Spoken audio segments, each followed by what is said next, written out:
अस्सलाम वालेकुम everyone, welcome back to my channel. तो ऑब्वियसली वीडियो का टाइटल से आप लोगों को पता चल गया कि आज का व्लॉग किस बारे में होगा। तो सुबह उठ के मैंने जल्दी से पैकिंग की। हम लोगों का बहुत ही अचानक ट्रिप बना था और बहुत ही शॉर्ट सा ट्रिप था, क्योंकि हम लोग सिर्फ एक दिन के लिए जा रहे थे एनिवर्सरी सेलिब्रेट करने के लिए। तो रूम की जिम्मेदारी और पैकिंग की जिम्मेदारी मेरी थी और रैन को खिलाने पिलाने की जिम्मेदारी मेरे हस्बैंड की थी।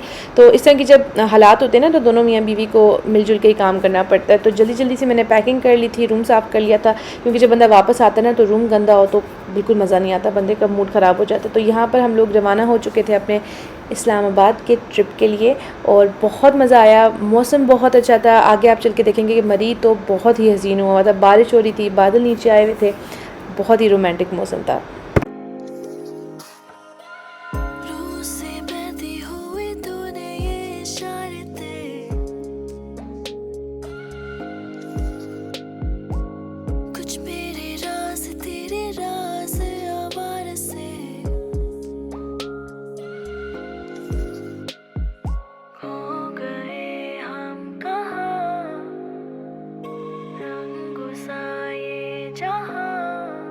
सो 3 साढ़े 3 घंटे के बाद हम अपनी डेस्टिनेशन में पहुंच गए थे और हम लोगों ने रूमी होटल में रूम बुक कराया था। इसके बारे में मैंने इंस्टाग्राम पे बहुत सुना था और बहुत खूबसूरत अंदर से था ये होटल, वाकई बहुत अच्छा था। इसके ऊपर फुल रिव्यू जो है मैं यूट्यूब पे अलग से एक वीडियो लगाऊंगी, प्राइस एवरीथिंग क्या इंक्लूडेड था, क्या कॉम्प्लीमेंट्री था, रूम्स कैसे थे, सब डिटेल्स जो है वो मैं एक अलग वीडियो में लगाऊंगी, तो उसका इंतज़ार करना पड़ेगा आप लोगों को। खैर अभी मैं आपको थोड़ा बहुत दिखाऊँगी। हम लोगों का प्रोसेस जो था वो काफ़ी स्मूथ था। हम लोगों ने रूम जो था पहले से बुक कराया हुआ था और आते साथ वो आपसे यही पूछते हैं कि आपकी अंदर रिजर्वेशन है कि नहीं, आप बताते हो और फिर वो आपको अंदर जाने देते हैं। और रिसेप्शन पे भी हमें ज़्यादा टाइम नहीं लगा था, हम फ़ौरन से ही अंदर चले गए। रूम से फ्रेश होने के बाद हम लोग सीधा फ़ायज़ास चले गए थे। फ़ायज़ास हम लोग इसलिए गए थे क्योंकि मुझे और मेरी बहन दोनों को हेयर कट करानी थी। लास्ट ईयर हम लोग जब फ़ायज़ास गए थे तो हम लोगों का एक्सपीरियंस बहुत अच्छा था और इस दफ़ा बिल्कुल उल्टा ही हुआ। जो मैंने उनसे कहा था उन्होंने वो नहीं किया। हेयर कट उन्होंने बुरी नहीं की थी, पर जो ब्लो ड्राई था वो बहुत बुरा था और मुझे सा लग रहा था कि उनका काम करने का दिल नहीं कर रहा था। लाइक होता ना, आपको वेलकमिंग माहौल नहीं था। खैर लगा रहता है ऊपर नीचे। फिर जब मैं होटल वापस गई तो मुझे बहुत भूख लगी हुई थी, तो मैंने हस्बैंड से कहा कुछ लाइट सा मंगवाते हैं, क्योंकि हम लोगों ने रात को भी डिनर करना है। फिर अगर अभी से हम लोग खा लेंगे तो फिर हमसे रात को कुछ नहीं खाया जाएगा। तो हम लोगों ने डिसाइड किया कि हम चाउमीन मंगवाएंगे और होटल का ही था। होटल से आप बाहर से कहीं खाना नहीं मंगवा सकते, अपने उनके जो रेस्टोरेंट है ना सिर्फ वहाँ से ही मंगवा सकते हो। तो मज़े का था, ठीक था, हमारा गुजारा हो गया था। उसके बाद हम लोग रेयान को ले गए जी सेंटोरस। सेंटोरस हम लोग इसलिए लेके गए थे क्योंकि ऑब्वियसली मुझे बहुत बुरा लग रहा था कि यार मैं अपने लिए आई हूँ और रेयान जो है मेरा बच्चा बोर हो रहा है, उसकी कोई एक्टिविटी नहीं हो रही है। तो फिर मैंने कहा चलो उसको फ़न सिटी जो है ना ले जाते हैं, क्योंकि लास्ट टाइम जब हम लोग लास्ट नहीं उससे लास्ट टाइम जो हम लोग जब आए थे तो इसको फ़न सिटी लेकर गए थे और इसको बहुत मज़ा आया था। भैया आज क्या क्रीम वगैरह कम लोग चला रहे हैं, कोई 15 मिनट लगे हैं मुझे राइड बुलाने में। सेंटोरस इस दफ़ा मैं आ तो गई थी, बट मेरा एक्सपीरियंस जो था ना बहुत ही बुरा था। आगे चल के मैं आप लोगों को साथ शेयर करूँगी कि क्या क्या हुआ मेरे साथ। बट खैर पहले जाते साथ मैंने एक आउटफिट देखना था, ये वाला मेरे हस्बैंड को बहुत अच्छा लगा था जीन्स से। उन्होंने कहा ये वाला ले लो, तो मैंने कहा चलो ये वाला ले लेती हूँ, आज रात को भी जो है ना डिनर पर यही पहन लूँगी। तो सबसे पहले ये क्विक सी शॉपिंग की, उसके बाद हम लोग चले गए फ़न सिटी सीधा, क्योंकि मैं चाह रही थी कि मैक्सिमम टाइम जो है रेयान फ़न सिटी में गुजार ले, थक हार जाए। और सबसे बड़ी लालच मुझे यही थी कि ये खाना जो है ना फिर आराम से खा लेगा, क्योंकि जब बच्चे थके हुए होते हैं उनको भूख लगी होती है, फिर खा लेते हैं आराम से, और ऐसा ही हुआ था हमारे साथ। खैर यहाँ पे एलिवेटर्स का बहुत ही बुरा हाल है। जिन लोगों को ज़रूरत भी नहीं है ना लिफ्ट से जाने की, वो भी उसमें घुसे होते हैं। और इसकी वजह से जिस तरह के हम जैसे पेरेंट्स होते हैं जो स्टोरेज लेके आए होते हैं, उनको एस्केलेटर लेकर ऊपर जाना पड़ता है। बहुत मैं तंग हुई थी इस दफ़ा क्या हर दफ़ा मेरे साथ सेंटोरस में यही होता है। खैर अल्लाह अल्लाह करके हम किसी तरीके से जो थे फ़न सिटी पहुँच गए और फ़न सिटी में हमें बहुत मज़ा आया, रेयान को भी मज़ा आया, हम लोगों को भी बहुत मज़ा आया। जाते साथ ही रेयान को मैं इधर ले गई थी, ये एक बेसिकली जगह जो बंद है और बच्चे जो है ना अंदर जाके खेल सकते हैं। ट्रैम्पोलिन्स हैं, स्लाइड्स हैं। इनका एक रूल है जो आपको फॉलो करना पड़ता है, वो ये है कि आपके बच्चे जो हैं सॉक्स के बगैर नहीं जा सकते हैं। और सबसे अच्छी बात है कि सॉक्स वहाँ पे अवेलेबल हैं। आई थिंक 50 पॉइंट्स थे या 50 रुपीज़ जो थे उसकी सॉक्स थी। और ये सॉक्स बहुत काली होके जो है ना बाहर आती है। अंदर ऑब्वियसली इतने बच्चे सारा दिन खेलते रहते हैं तो बहुत गंद होती है। तो मेरे ख्याल से बड़ी अच्छी बात है कि सॉक्स पहना के साफ़ सुथरी बच्चों को भेजते हैं। और फिर रेयान आप लोग देखना कि अंदर जाएगा और पीछे मुड़ के भी नहीं देखेगा कि मेरे माँ बाप हैं साथ कि नहीं है, वो बस अपने मज़े में जो है ना वो चला जाएगा। और मुझे बड़ा अच्छा लगता है जब रेयान इस तरह जो है ना इंडिपेंडेंटली चले जाते हैं। मेरे दिल को होता भी है कि हाय मेरा बच्चा अकेला होगा, पता नहीं क्या होगा उसके साथ, बट मुझे अच्छा भी बहुत लगता है। अभी देखें कितने मज़े से ये चला गया अंदर। और हम माओं का पता है क्या होता है, हम लोगों का एक तो ये भी होता है कि या अल्लाह बच्चे जान छोड़ें, हमें कोई खुद के लिए टाइम मिले, बट जब बच्चे बेचारे जान छोड़ देते हैं तब भी हम ना बस उधर ही हमारा दिल अटका रहता है और हम सोच रहे होते हैं या अल्लाह मेरा बच्चा क्या कर रहा होगा, वो ठीक होगा नहीं ठीक होगा। मेरा भी ना फ़न सिटी में जाके बस यही हाल था। मेरे हस्बैंड कहते हैं वो चला गया, उसको खेलने दो, उसको मस्ती करने दो, तुम क्यों उसके पीछे पीछे जा रही हो। मैंने कहा नहीं, मुझे ना परेशानी सी हो रही है कि क्या पता नहीं मेरे बच्चे के साथ क्या होगा। हालांकि होता कुछ भी नहीं, स्टाफ इतने फ्रेंडली हैं और साथ साथ देखें अभी पीछे भी स्टाफ इनका खड़ा हुआ था, रेयान के साथ साथ चल रहे थे और वो ख्याल रखते हैं, बहुत ख्याल रखते हैं। मैं एक दफ़ा पहले भी रेयान को यहाँ पे ला चुकी हूँ, इसलिए मुझे पता था कि you know he is gonna be safe, but still आपको पता है माँ का दिल तो माँ का दिल होता है ना। तो बस उसको ज़रा देख के थोड़ी सी मेरी जब दिल की तसल्ली हुई तो मेरे हस्बैंड ने कहा चलो हम भी थोड़ी सी गेम्स वगैरह खेलते हैं, क्योंकि यहाँ पर सिर्फ बच्चों की चीज़ें नहीं है, बड़े भी जो है इन्जॉय कर सकते हैं। अच्छा, मुझे ना वैसे आर्केड्स वगैरह वाली गेम खेलने का बिल्कुल शौक नहीं है, पता नहीं क्यों, काफ़ी ऑड सी बात है, लोगों को इतना मज़ा आता है ये वाली गेम्स खेलेंगे, बट मैं बहुत ज़्यादा नर्वस हो जाती हूँ, मैं इतनी कंपेटिटिव हो जाती हूँ ना, मुझे लगता है कि लाइफ और डेथ का मामला है, अब तो जीत के जाना है। और मेरे हस्बैंड इन चीज़ों में माशाल्लाह से बहुत तेज़ हैं, तो मुझे पहले ही पता होता है कि भाई मैंने हारना ही हारना है। तो इस वजह से मुझे ना वो होता है कि भाई क्या फ़ायदा खेलने का, इन्होंने जीत ही जाना है। और यहाँ पे भी यही हुआ था, मुझे लग रहा था कि मैं इतना अच्छा खेल रही हूँ, ये वाली गेम तो मैं जीतूँगी। सबसे पहले स्टार्ट मेरी अच्छी हुई थी और फिर इवेंचुअली जो थे मेरे हस्बैंड ने बाजी मार ली थी और वो जीत के थे। अभी आप लोग देखना।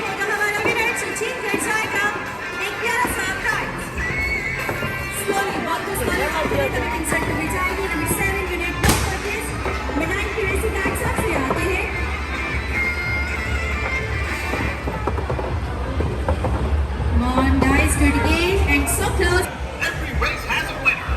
Congratulations, player number 9.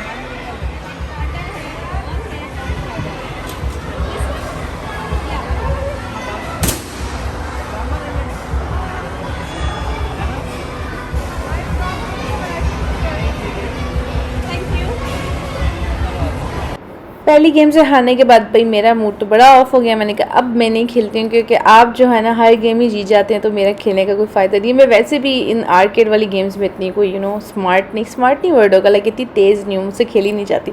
पता नहीं मैं इतनी नर्वस क्यों हो जाती हूँ, जिस तरह पता नहीं ज़िंदगी और मौत का मामला है।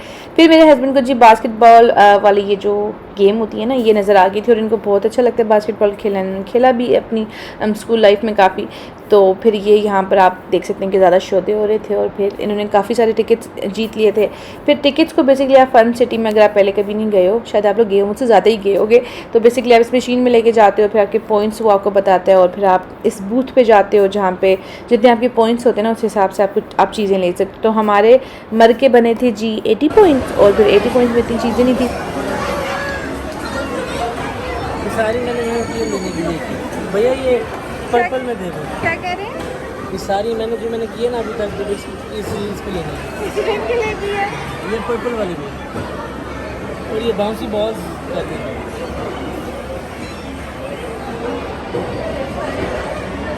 चीज़ कलेक्ट करने के बाद हम लोगों ने अपना बच्चा कलेक्ट किया और बच्चे का बिल्कुल भी मूड नहीं था जाने का, बट हम लोगों को देर हो रही थी, हम लोगों ने तैयार भी होना था, तो हम लोगों ने कहा चलो जी रेयान काफ़ी मस्ती होगी, फिर इंशाल्लाह दोबारा आएंगे।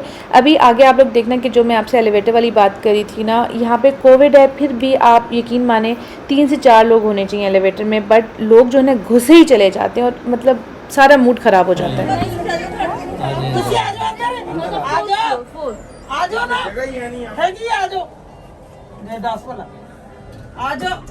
भाई इसको ले आए, मरीज है। मैं मॉल्स में ना ये सोच के जाती हूँ कि मॉल्स में यार अच्छी फैमिली के लोग होते होंगे, सिविलाइज्ड होंगे, कोई एटिकेट्स होंगे। अब इन 2 आंटियों के पीछे मैं और मेरे हस्बैंड खड़े हुए थे कोन लेने के लिए, और ये 2 लड़कियाँ जो थी ना वो आके खड़ी हो गई और अपना ऑर्डर करने शुरू हो गई। और फिर मैंने इनको बोला कि बहन आपके पीछे हम खड़े हुए थे, हम लोगों की बारी पहले, और इन्होंने इतना मुँह बना लिया कि मेरे पीछे मुझे 10 बातें सुना दी कि मतलब मैंने अपना हक की बात क्यों की कि मैं एक लाइन में खड़ी हुई हूँ। खैर मॉल का एक्सपीरियंस वैसे तो अच्छा था, बट लोगों की वजह से ना थोड़ा सा मेरा मूड ऑफ हो गया था। खैर फिर घर कह रही हूँ, होटल में वापस आके मैंने जो था रूम सर्विस से कहा जी मुझे वो ला दें, आयरन ला दें, ताकि मैं अपने कपड़े इस्त्री कर सकूँ, और कपड़े इस्त्री करके फिर मैं तैयार हो गई। एक तो मेरे जो नए बाल है ना, ये मुझे थोड़ी समझ नहीं आ रही इनकी, बट मैंने थोड़ा सा हल्का सा मेकअप किया, न्यूड टाइप से मेकअप किया, आँखों पे हल्का सा आई शैडो लगाया और बस ये मेरा आज का मेकअप होगा। मैंने जल्दी से नेल पॉलिश लगा ली क्योंकि मुझे अपने हाथ खाली बहुत बुरे लगे थे। वाइट नेल पॉलिश मैंने बस ज़्यादा रख ली थी। मैंने कहा क्या पता मेरे पास टाइम और मैं लगा लूँगी, तो मैंने जल्दी से लगा ली क्योंकि ऐसे हाथ इतने फैंसी कपड़ों के साथ ना वो लग रहे थे। सूट में आपको लंबे वाले मेरे के दिखाती हूँ, बल्कि इधर ही दिखा देती हूँ, एक सेकंड। ये रहा मेरा आउटफिट। कमरे में लाइटिंग अच्छी नहीं है ना तो मैं आपको दिखा नहीं पा रही। ऐसी ही कढ़ाई जो है ना सब जगह हुई है, पूरे सूट पर हुई है। बड़ा प्यारा 3 पीस सूट है, नेट नहीं है ये, आई थिंक ऑर्गेन्जा कहते हैं इसको, ऑर्गेन्जा का है और बड़ा ही प्यारा है। बस अब इंतज़ार करी हूँ सबक है कि वो आए और फिर हम जाएँ।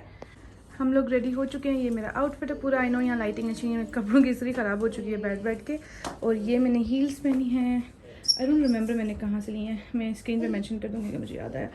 तो बस अब हम लोग निकलने लगे हैं, हस्बैंड भी रेडी हैं एंड अब हमें देर हो गई, so let's go.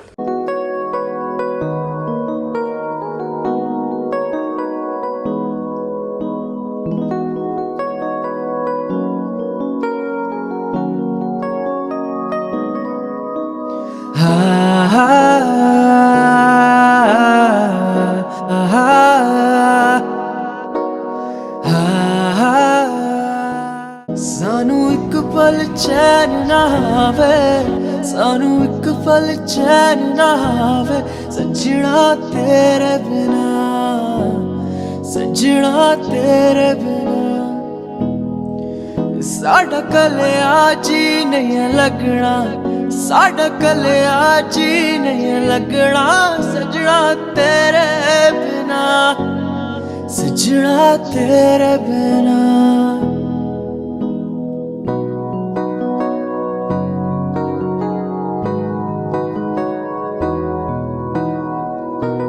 Cake shake काटने के बाद फिर हम लोगों ने फ़ूड ऑर्डर किया। सब ने अपनी मर्ज़ी की चीज़ें जो थी वो ऑर्डर की थी और यकीन माने मेरा दिमाग इतना रिफ़्रेश हो गया था ना ऐसे गपशप लगा के खाना खा के सबके साथ एक साथ, क्योंकि कनाडा में पता नहीं कितने 6-7 महीनों से लॉकडाउन चल रहा था। कहीं आप आउटडोर डाइनिंग नहीं कर सकते थे, कहीं बाहर नहीं जा सकते थे, लोगों से नहीं मिल सकते थे और ना वहाँ पर इतने कोई लोग कज़न्स वगैरह हैं हमारे जिनके साथ हमारी बातचीत हो। तो बस बहुत मज़ा आया मुझे सबके साथ सेलिब्रेट करके। फिर ये मेरी छोटी भाभी हैं जिनको मैंने कहा चलें अब केक काटें और सबको सर्व करें। हमारे घर में ऐसे ही होता है, जो बड़ा होता है वही हमेशा केक काटता है। और फिर जी थक हार के हम लोग घर चले गए। हम लोग काफ़ी जल्दी फ़ारिग हो गए थे, 10:30 के करीब हम लोग फ़ारिग हो गए थे। फिर रेहान को मेरी कज़न ने जो था ये बैलून सा जो लाइटों वाला होता है ना वो लेके दिया, इसको बड़ा अच्छा लगता है ये। I am beyond exhausted guys. सुबह सफ़र भी किया था, फिर हम लोग सेंट टॉरेस गए, बाल कटवाए, इतनी सारी चीज़ें एक दिन में की। काफ़ी मज़ा आया, बहुत अच्छा टाइम गुजरा हमारा सब कज़न्स के साथ। काफ़ी गपशप लगी, अच्छा लगा, थोड़ा सा रिफ्रेश हो गया माइंड। टाइम हो रहा है 11 और रेहान को भी सुलाने का टाइम हो गया, इसकी भी नींद डिस्टर्ब हो गई है। तो बस होपफुली आप लोगों को आज का व्लॉग अच्छा लगा होगा। अगर आपको व्लॉग अच्छा लगा है तो आप लोगों ने इस व्लॉग को लाइक करना है, सब्सक्राइब करना है मेरे चैनल को। और thank you for watching guys. Until next time, अल्लाह हाफिज़।